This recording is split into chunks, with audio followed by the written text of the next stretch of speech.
Hello, everybody. Welcome to the UMKR and MFSA webinar. My name is Bridget Cabrera.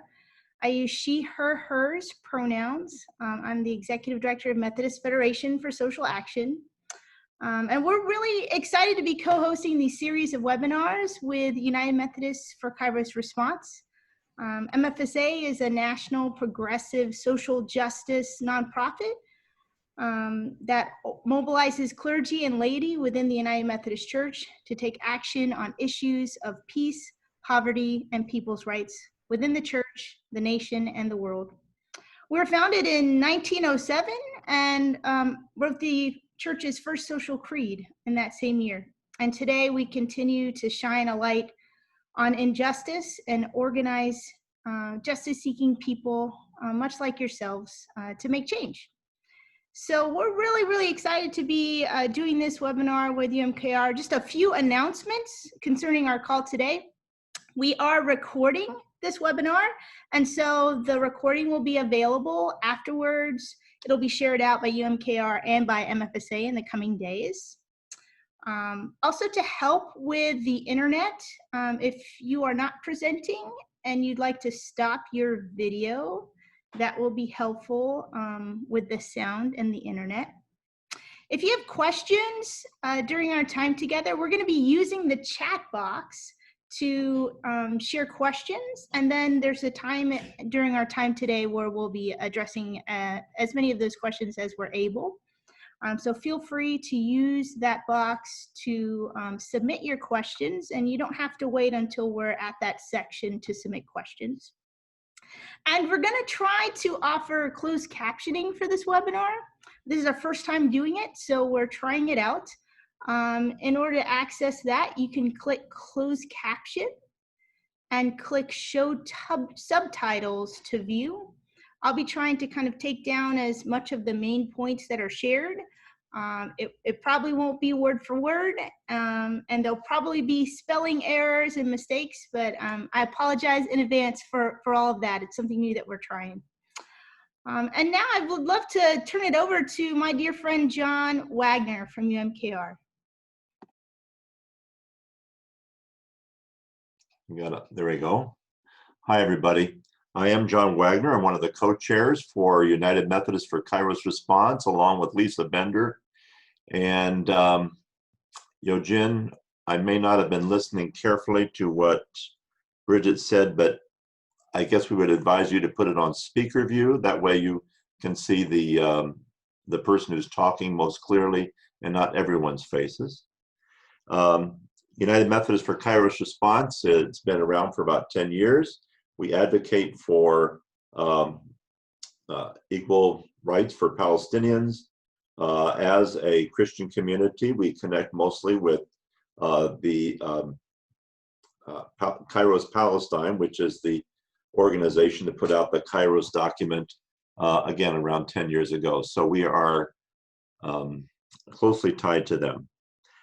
I would like to invite you all at this time to, if you'd like to know more about our organization, there are some emails and websites available on a PowerPoint, and you'll see them presently. I'd like to introduce our speakers right now. We have with us, we have with us Janet Lar-Lewis, who is a retired United Methodist missionary to Israel and Palestine. She has helped to coordinate hundreds of tours. She has also worked with Archbishop Alice Chakour, and then as coordinator for the International Friends of Sabeel. Her last years in the Middle East was as the Methodist liaison in Palestine and Israel in partnership with the General Board of Global Ministries of the United Methodist Church, also the British Methodist Church, and the World Methodist Council. She also continued her advocacy work in Washington, and she lives near Washington today. A proud mother and grandmother. Janet serves on our steering committee. I believe the next person who will be speaking is Elias, is that right? Elias will be second, okay. Elias is a Palestinian Christian who leads his family-owned tour company, Grace Tours, become expert on the ins and outs of travel in this part of the world. He studied management and tourism at Bethlehem University, holds a BA in Biblical Studies from Bethlehem Bible College as well. He began working in the tourism sector as a tour guide and tour operator in the 90s. He's married to Lena, a father of 3, and originally from Beit Sahur in Palestine, where he and his family still live. We'll also have with us Joan Deming, a retired United Methodist pastor from Wisconsin, who was for many years the executive director of Pilgrims of Ibilene, an organization supporting the work of Elias Shakur, and who is an internationally renowned Melkite archbishop, educator, and peacemaker. We referred to him when we introduced Janet. She and her husband, Don Schultz, have 2 daughters and a grandchild. She has led many pilgrims to Palestine and Israel and believes strongly in travel as a means to bridge building and international friendship. Thank you so much for listening to this introduction. I'm now going to turn it over to Janet Lar-Lewis, who will begin our presentations. Thank you, John. Hello, everyone. Good morning, good afternoon, good evening, in Elias's case. I'd like to concentrate on our resolution on Holy Land tours to begin with, because that explains why we do the types of tours that we do for the United Methodist Church. We have, if you want to go to the next slide, I'm only highlighting certain portions. There's a whole lot of whereases before the therefores in the resolution. And I'm only highlighting certain key points that I think are important for everyone and that I hope you will share with your clergy and especially with your bishops. As you can see, it says the United Methodist Church asks bishops, clergy, members, agencies, and congregations, that's pretty much everyone in the church, as they plan their Holy Land trips, to devote significant program time to contact with the indigenous Christian leaders. The issue of Israel and Palestine, hundreds of thousands of pilgrims go over every year, many of whom are United Methodists. They never encounter a single Christian on their trips. They spend the majority of their time visiting the ancient sites, walking where Jesus walked, or in most cases running where Jesus walked, and they don't even have the opportunity to meet with the local Christian community or many of the local people, whether they're Christians, Muslims, or Jews. So we want to try to rectify that by pushing our clergy in particular, and especially our bishops, when they plan their tours to the Middle East, to include those components in their trips. Next slide, thank you. This is just an illustration of some of the clergy. These are ecumenical gatherings. You can see there are several different denominations, 13 indigenous Christian churches, which have been around for centuries and centuries since the day of Pentecost. Next. Again, addressing the bishops, pastors, and laity, that they don't schedule enough time to spend with the indigenous Christian population. We can go to the next slide.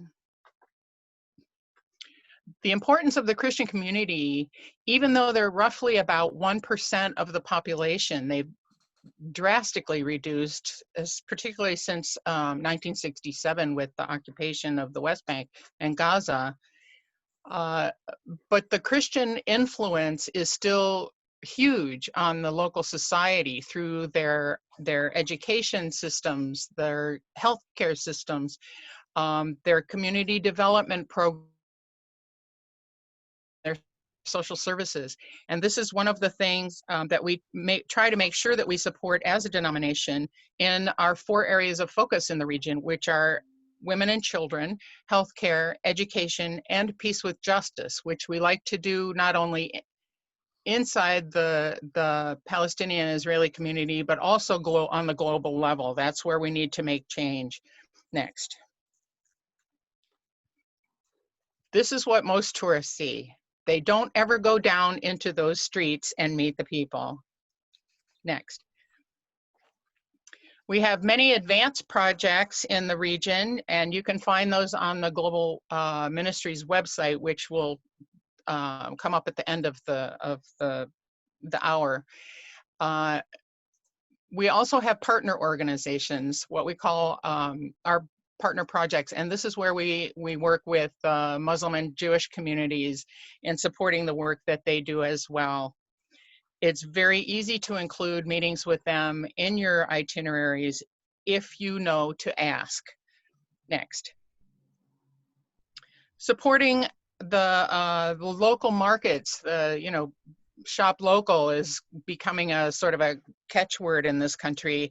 This is what we're trying to promote. Instead of having the tour agencies take you to the big super shops that they have contracts with, the tourist shops, where people will literally spend hours just shopping, and that money goes to a family or that one business, rather than promoting shopping in our partner organizations where it would support the local women's groups or the local farmers or whatever. So this is also one of the key things that's in our resolution on how to do responsible tourism. Next.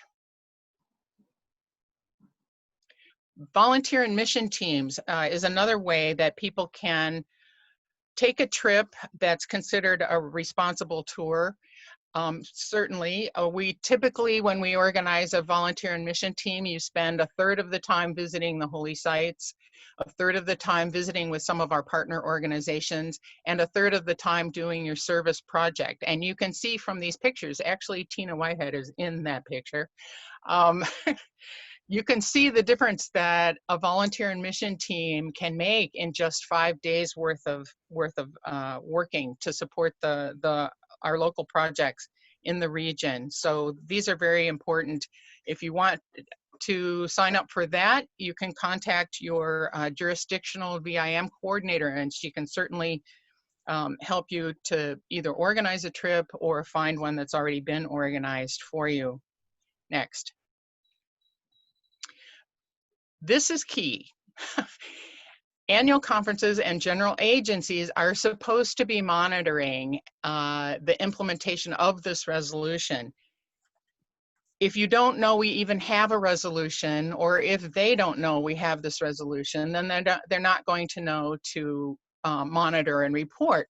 So one of the places where you can actually get the copy of the book of resolutions, the West Ohio Conference has a free download. You can download the whole book for free, and I put the link in there, but I just found that by Googling UMC Book of Resolutions free, and it comes up. So that's an easy way to find that information, and all the resolutions are in there. So there's no excuse for people to say, oh, we didn't know. You need to remind them and hold them accountable when it comes time to making sure that they're reporting on these types of trips. And because I must say, many of the bishops are not following our own guidelines, sadly.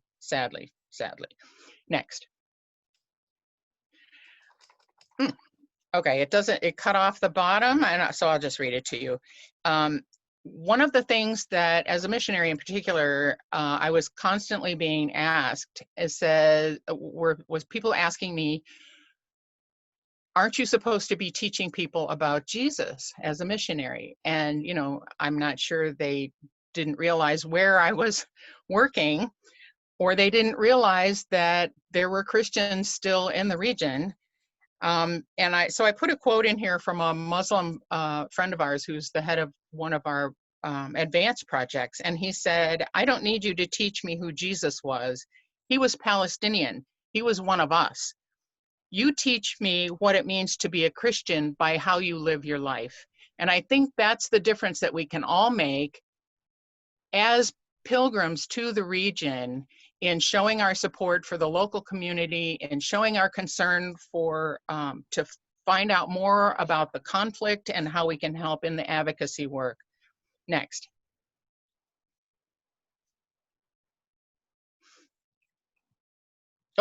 I guess I'm turning it over to Joan. Okay. Thank you. Thank you so much, Janet. Joan Deming will now share with us. And Joan, can you unmute yourself or somebody unmute her? There you go. Good. Thank you. All right. Yes, thank you for the opportunity to do some sharing. I believe that I'm part of this because I've led about 15 or 16 group trips as a leader. Most of my trips were through Pilgrims of Abilene, but I've had members of annual conferences with me, people touring from all over the United States, joining together.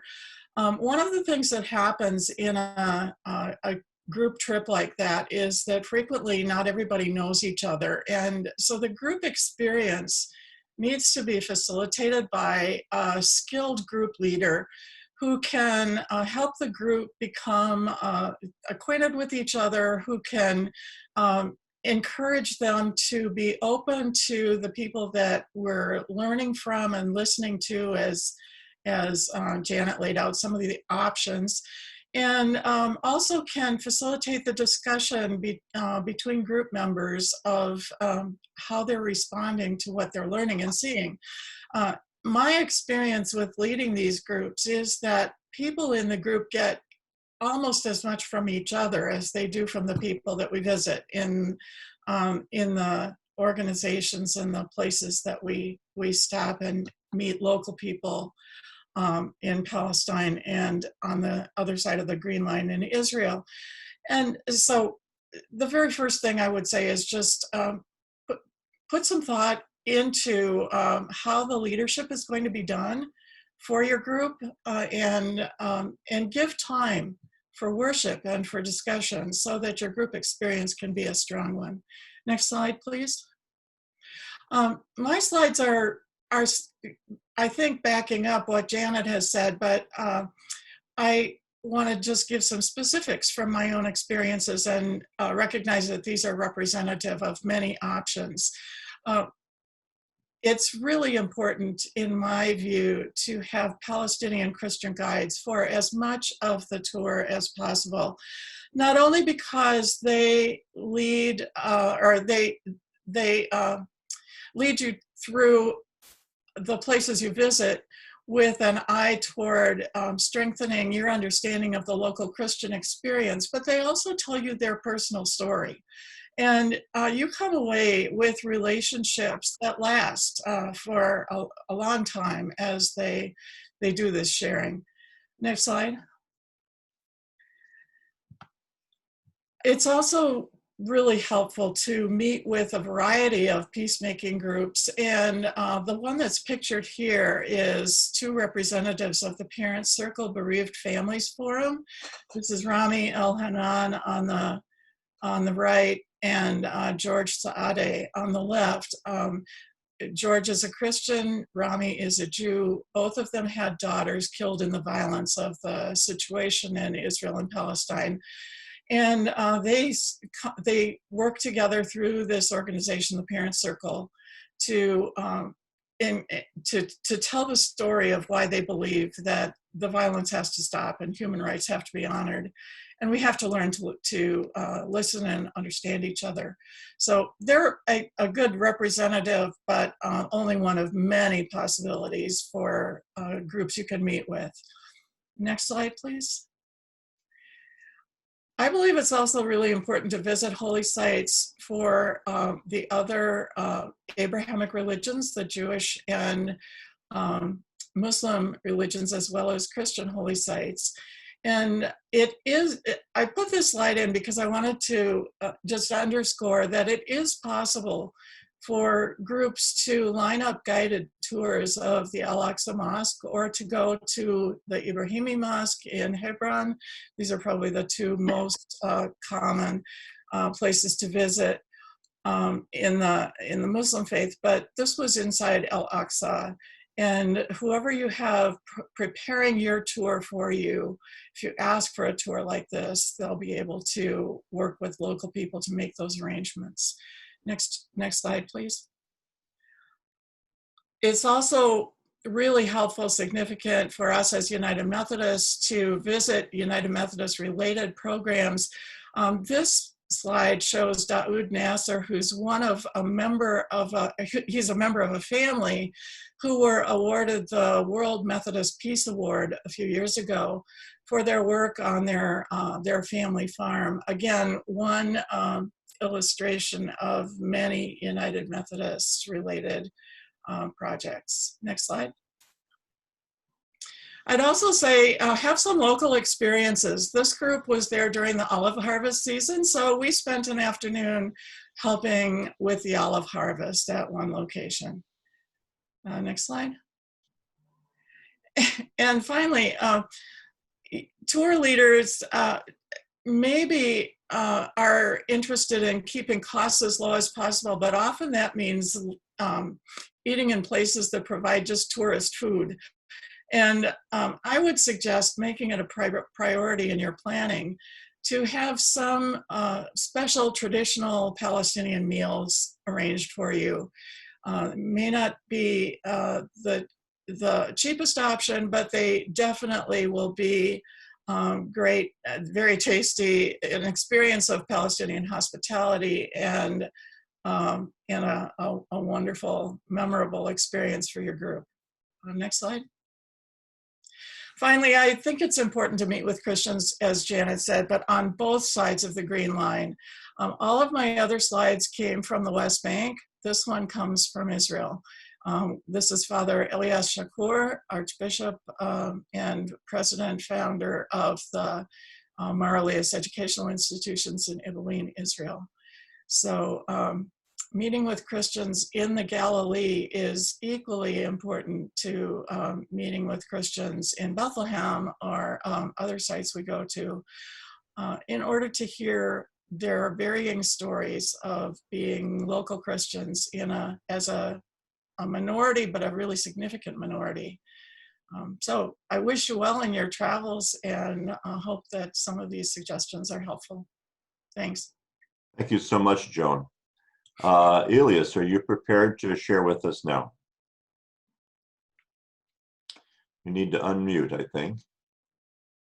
Just a minute. Yeah, here I am. Hello, good evening, everyone, or actually good morning or good afternoon. First, I want to thank all of you for your interest, and I want to thank the organizers of this important talk. I believe Janet and John had already shared a lot of good and important information, but let me talk a little bit here about like choosing an agent or, you know, like how to be selective about the agent. I believe these tours are very special and need more like specific travel agents who have experience in this field. You know, somebody who would understand when you talk to him like a Methodist advanced project or a UMC partner or like the VI, want to do a VIM trip, somebody to understand your interests and goals. And so it's very important to look for someone who has like a reputation in working in such special trips. Not all agents would understand, and they might try to sell you another kind of tour that they promote, or they might tell you, oh, these areas are not really safe. You know, just make sure like I'm sure you know what you wanted to see and the importance of like fact-finding or volunteerism mission trip or social justice trip. So it's important that you focus on your goal and look for the best partner. You know, you need somebody who's well connected in the community. Like when you mentioned to him, like, you know, the Mar Elias College or the Bible College or WIAM Center or the Tent of Nation, somebody who knows the community, who also the community knows him, and he's well connected and he's ready to like to arrange these special visits and tours for you. somebody who will also support the community, by, as Janet said, not just take you to certain areas where he is making some money, but to take you to local organization, women organization, where you really, when you buy something there, your money is benefiting a lot of people, a lot of community members. Also, it's very important to stick to the UMC resolution, and so people need to stay in Bethlehem and in West Bank cities whenever it's possible. And there is always an opportunity to arrange even a homestay with Palestinian Christians in Bethlehem, and even in other small towns where you have Christian community. So it's very important to focus that you need to use at least part of the trip to be using Palestinian hotels and Palestinian services. Guides, I know some of you might have some good or bad experience with guides, but I believe it's very important to have a guide. And if you can ask, or you can ask to have a Christian guide, that will really make a big difference for your trip. Now, something about prices. I'm sure there are many prices in the market, but it's very important to have like a clear, like when you get the offer, to have like a clear price details, what's included, what's not included. And sometimes like you might get like promotions say all inclusive, but when you look into the fine print, there is like the gap. There you can find like the unexpected cost. From my experience working with like study tours and or like volunteers in mission, and I have worked with many Methodists and other churches, in my opinion, is very important to make the trip all-inclusive, like for all the honorariums for speakers. You're meeting, people, you're visiting organization, all of them nowadays expect an honorarium, could be like $150 to $200. So you don't need to create an inconvenience and ask people to collect money. Oh, we have here an honorarium, please give me everyone $15 or $10 or whatever. This creates like really inconvenience for the group members. Also, what I like when we had volunteers in mission trips, we always even include like money for the project. Like if you're doing painting, doing like garden work, whatever, it's important to like, I would say I'll send in the price that the price includes like $100 per person for the volunteering project. Even I would suggest collecting tips and even include lunches. This will create like a very good atmosphere for your group. They know the budget, even if they have limited amount of money to spend here, they know they want to spend it maybe on like getting some gifts, supporting, things or organization people they wanna like they are visiting, but not to have unexpected costs, or unexpected expenses. To every day ask them for, like we need to collect money for lunch. And sometimes lunches here are not cheap. We might even pay for like a sandwich $10, or maybe some meals might be like $17, and for some people it's really unexpected price. So again, like choosing the agent is very important. There are a lot of websites where you can find names of many agents who deal with like study tours, volunteers in mission, or you can ask somebody who led tours, like you have a word from like John or Janet, or like somebody in your church who will like direct you to the right agent, who will understand your request, your goal, and lead you to the right kind of tour. Something else which is really, many people ask about it, but I see many familiar faces and friends on this webinar, and is like, they question about safety. But safety is very important for every tourist, for every person. But even before the COVID, where is it safe in the world? I mean, I don't want to mention cities in the US or in Europe, but every place in the world there is like dangerous areas or areas that's really not safe. But generally speaking, if you are talking about the Holy Land, I mean, we don't have like attacks or anything against tourists, because the Israeli-Palestinian issue is an internal issue. Tourists are not a target and have never been a target for any attack or violence. People here in our region understand that these are tourists are, and especially if you're talking about like the West Bank, are like a major income for the community. So I mean, they are a blessing. We want to take care of them. And actually, you find for those who have been touring around, let's say in Israel and Palestine, they will find a way much better hospitality on this side of the country. Now, as I mentioned, the tourists have never been a target. Also being with a local as a group, when you're traveling with a group, with a guide who's connected to an agent, and now, we have a lot of networks where, if there is something going around in this street in Jerusalem or in this street in Bethlehem, people just simply avoid it. I mean, when you look at media, let's say there's a demonstration going in Bethlehem, the camera just show that one same street every time. I mean, if you just go like less than like 1/4 of a mile, the life is continue as usual and more. And again, bus driver, tour guides, and tour companies are always in touch with each other, and they know where to go and not to go.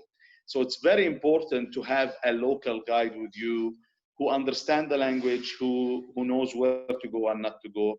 But like if you're talking, even if you take numbers nowadays, in the past few years, every year, over 3 million tourists visit the Holy Land. And the Holy Land is like really tiny country and so it's a really big number for a small country, which means people are feeling safe. And we can talk forever about safety, but you need to know that always, like for us and as an agent or a local or a tour guide, your safety is our priority. The only region people would say is really dangerous, I mean, between brackets, it would be like Gaza. And Gaza is not accessible anyway, not for us, not for you, not for anyone. I mean, no one is allowed in there. But generally, I would say the West Bank, like Israel, East Jerusalem, even go to Nablus, to Ramallah, to Taibe, to Zabade. I mean, these are names of towns and areas in the West Bank.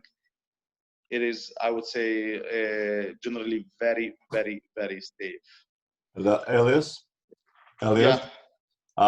We'll have some time for people to ask specific questions of you. I guess I would ask you to wrap up here. Okay. So again, thank you. Thank you for this opportunity. It's good to see a lot of friends and new friends. And I encourage you to look for good agents. I'll be personally happy to help you, but I tell you there are many other good agents in Bethlehem and East Jerusalem that you can trust for such tour. But I tell you, number is not really huge. You need to look for more specific, but there are still many good agents. And really, one word, it's very important for you whenever you come here is to meet us. Just meet the people, and then the change will happen. Just meet the people, meet, as we say, meet Christ in every person that you meet, like you meet here, and life will change for you. And eventually will change the whole world. Thanks Thank so you, much. John and others, and I'll be available for questions. Sure. Thank you. Just one question I have is, where are you calling from? Where are you now? I am at home in, like, you know, I'm in Beit Sahur, just a little bit, I mean, down the hill from Bethlehem, you know. Okay, thank you. In the shepherd's town. Yeah, thank you. Janet's going to comment for about 2 minutes, I suppose, on the previous speakers, and then we'll have time for some questions and answers. Thank you. One of the things that I consider to be really critical is what to do when you get back from your trip. This tends to be a life-changing experience, and you want to share with your friends, your family, etc., and you start to talk about what you've seen, and it's sometimes very emotional, and you see their eyes glaze over. They don't want to hear.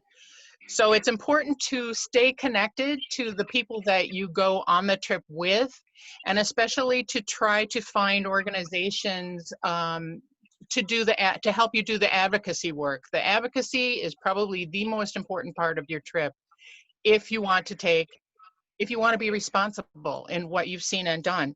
So doing the follow-up is really important. You'll notice the third one down, the first thing everybody can do is pray.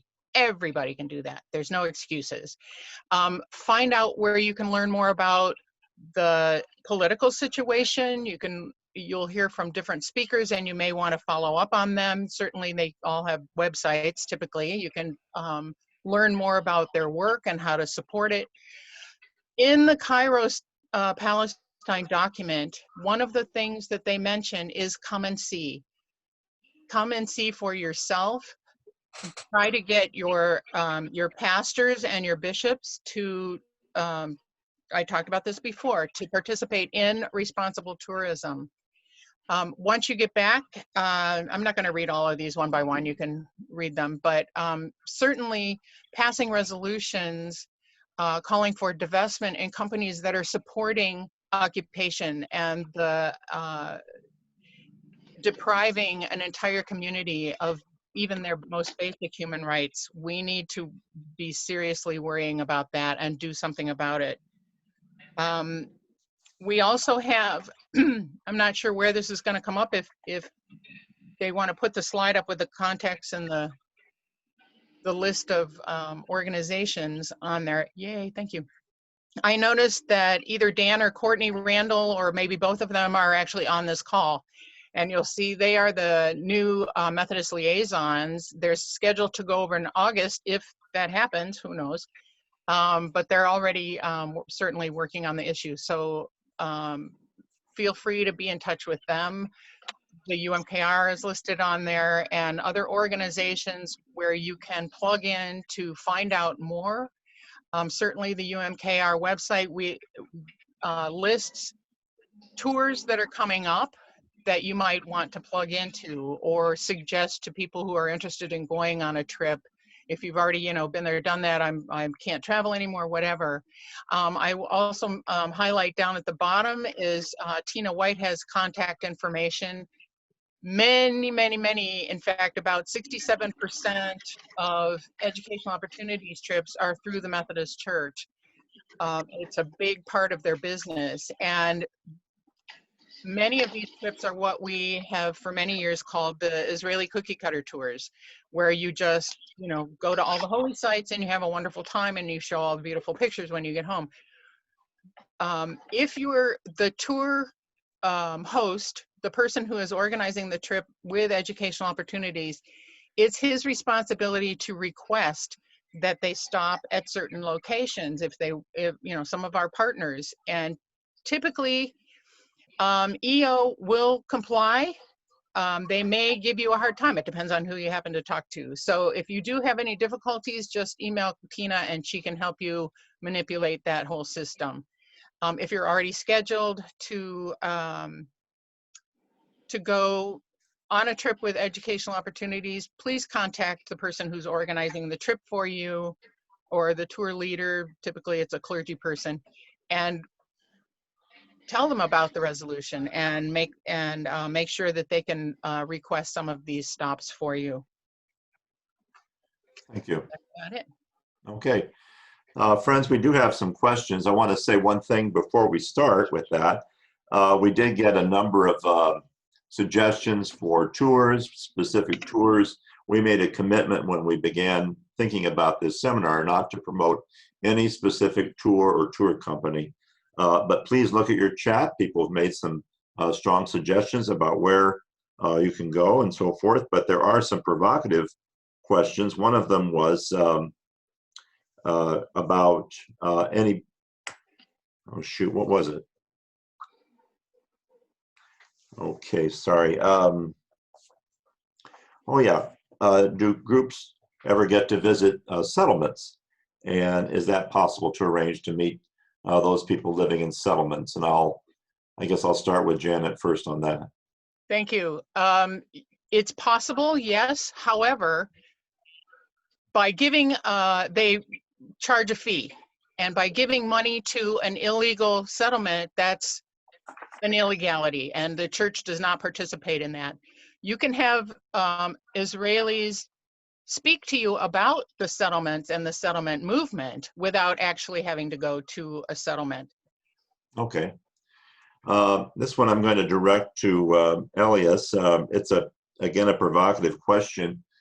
Are we buying into kind of the Israeli narrative about Gaza being a very dangerous place by not going there? You talked about going to Gaza.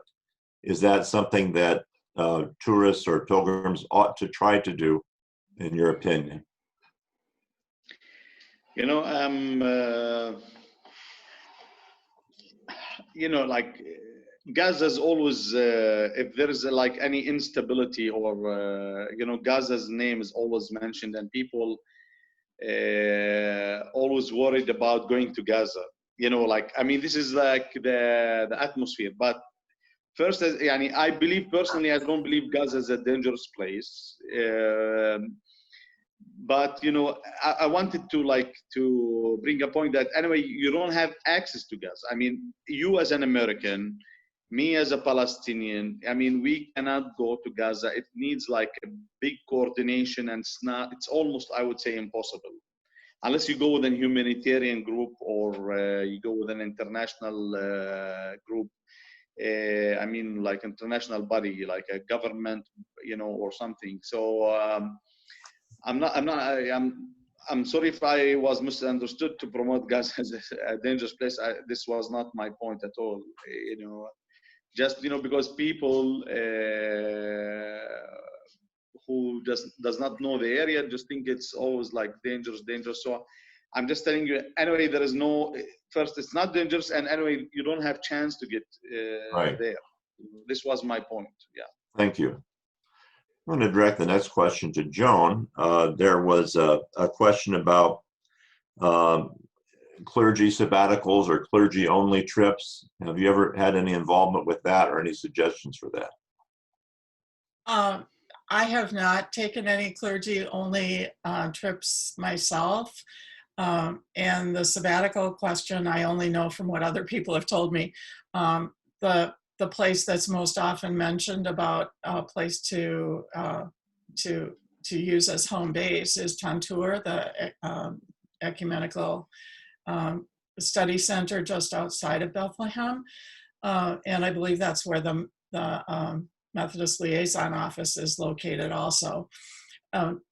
I know that the Maralias schools have occasionally had people come to stay in the guest house as a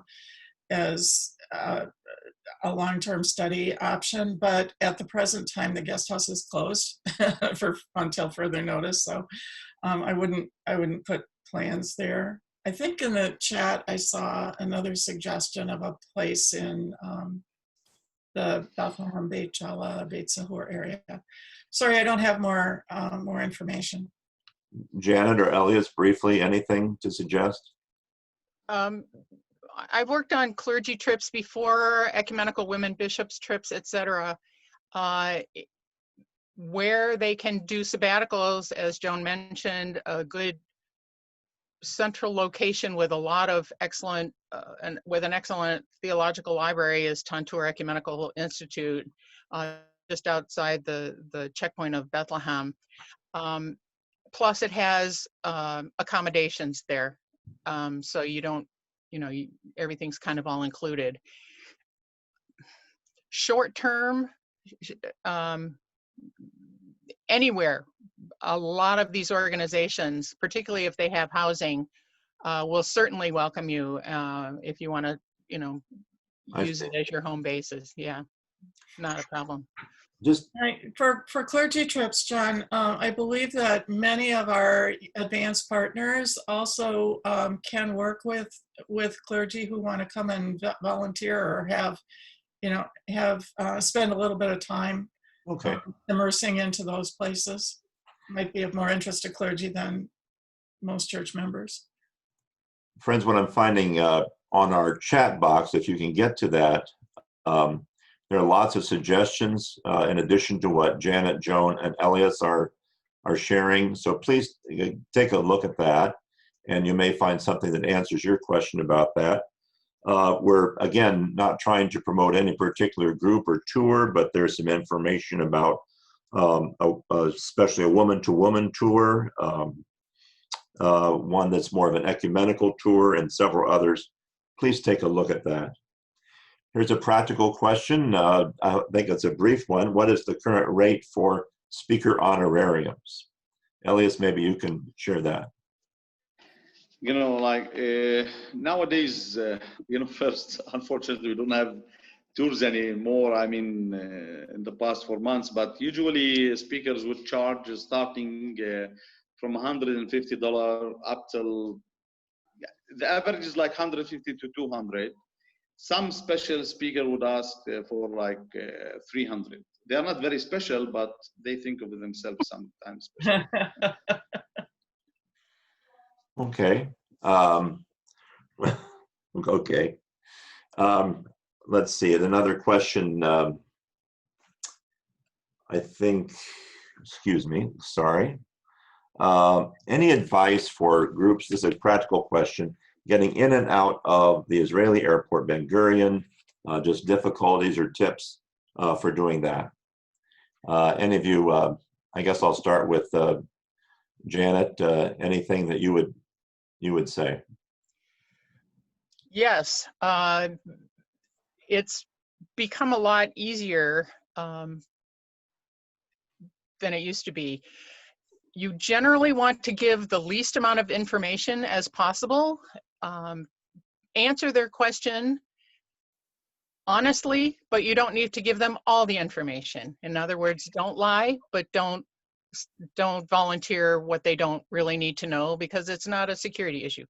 So if they ask you, and they haven't been doing this for quite a while, are you going to the West Bank?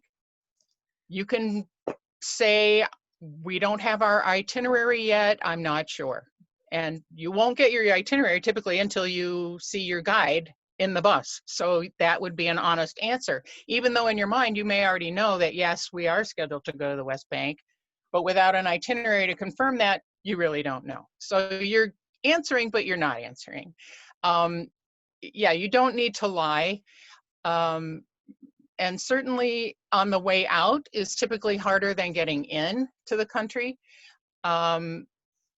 And again, just don't volunteer information. And when you go as a group, it's much easier than going as an individual anyway.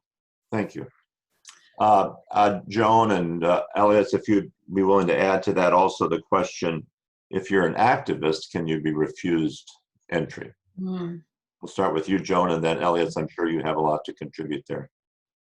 I think you can be refused entry if you are labeled an activist, and it's probably best not to post really radical writings about political issues related to Israel and Palestine on social media pages, at least in the months before making a trip. And in answer to the question you first related, John, I just tell my groups to emphasize that we're there on a spiritual pilgrimage, And that is absolutely true. We don't have to volunteer that we're there to learn about the political situation. That's probably not how most of us would phrase it anyway. We're there to learn the stories of local people. But I think emphasizing a spiritual pilgrimage as an experience going in and coming up and going out is a good way to go. Thank you. Elias. Yeah, I believe both John and Janet give an excellent answer. Again, if you are coming with a group, it's always way easier, like entering the country, and had been easier in the past few years. Like like the tour leader will say, or the pastor, we are a Christian group coming to visit the Holy Land. If you are asked, you're staying in Bethlehem, or if you're going to West Bank, Israelis, I believe most of the cases stopped asking this question coming in, because we have a lot of hotels in Bethlehem, and they know, and many Israeli agents are booking for their groups in Bethlehem due to high demand on tourism. So they know that you're coming into the West Bank. As an activist, if you are really well-known activist and active on social media, you might have hard time coming in, and you might be even denied entry too. So, I mean, if you are a well-known activist and if you are very frank with them, at the airport, there is a good possibility that you will be turned back. Yeah.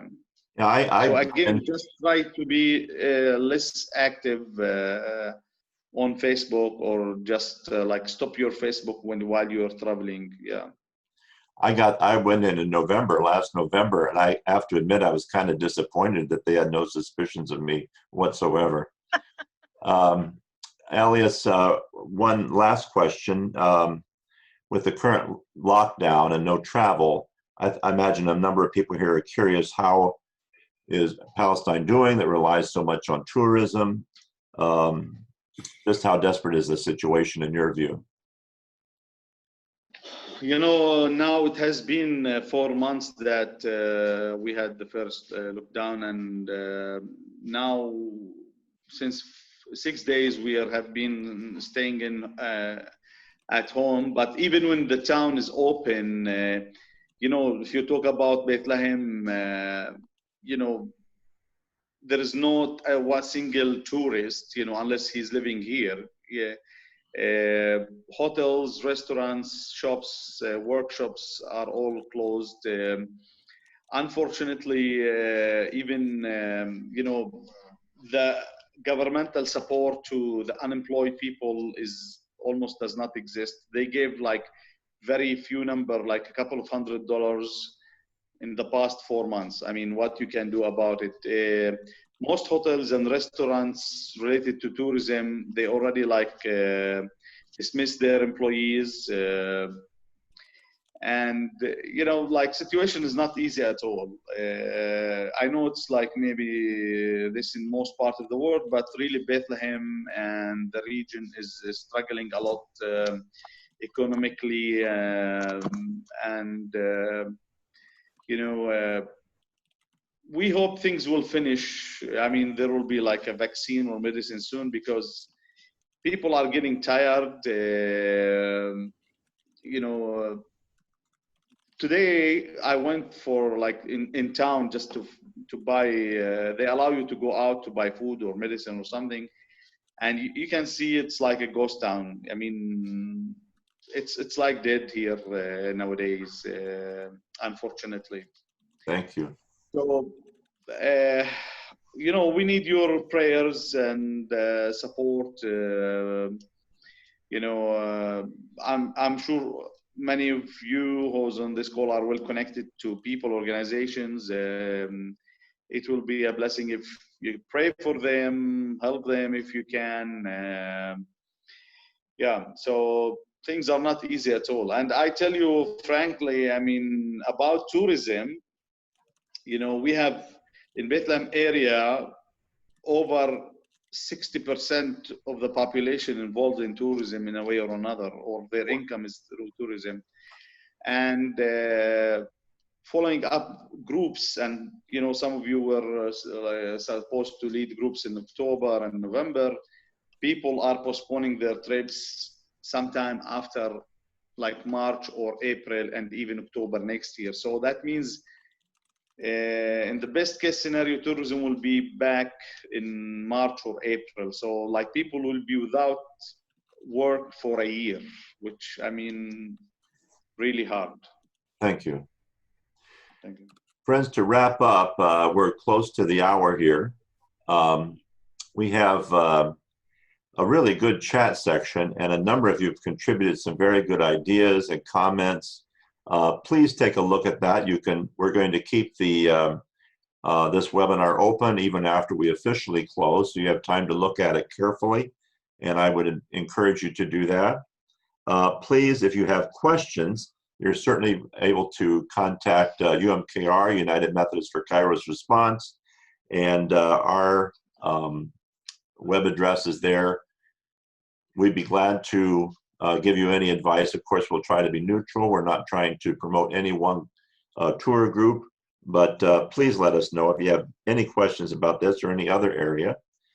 We have another webinar coming up, and it will be in August 12th, 2020, 1 p.m. Our speakers are Dr. Stephen Sizer, who is a well-known British theologian and author on Christian Zionism.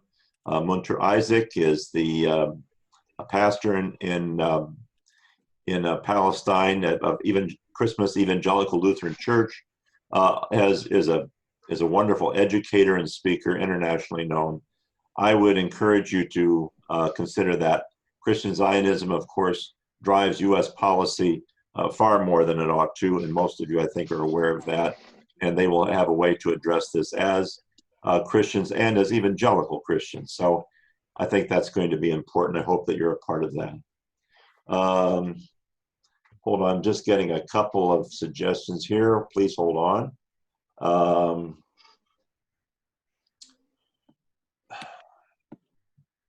Okay. Sorry. I'm getting these on my laptop. Okay, I see. What is the question? Okay. Most people, this was a comment that seemed important. Most people should not worry about getting in.